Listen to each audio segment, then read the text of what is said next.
Выебывайся нахуй. Хуила, блядь. Ты куда приехал, блядь? Ты дома... Bu videoni hamma ko'rgan bo'lsa kerak. Bu videoga ijtimoiy tarmoq faollari o'z fikrlarini bildirib chiqishdi. Bu gaplarni eshitishlik juda og'ir.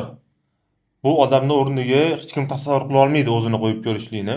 Bu holatlar dinsizlikdan kelib chiqadi deb ayta olaman. Chunki odamda dini bo'lmasa, bundan-da xor bo'lishligi mumkin. Biz ko'rayotgan videolarni o'ndan biri deb ayta olaman.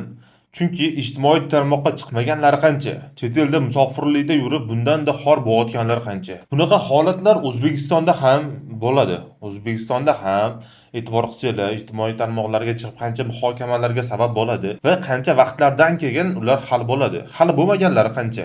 Bularni hammasi dinsizlikdan. Bizani vaqtimiz ijtimoiy tarmoqlarda va ko'chada qanaqa o'tyapti va nimani ustidamiz va kimlarga ishonyapmiz?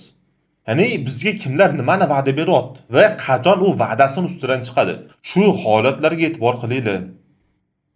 To'g'ri, bu meni yo'nalishim emas, lekin bu muomalaga, bu videoga berilgan munosabatlarga o'z fikrimni bildirib chiqishlikni to'g'ri deb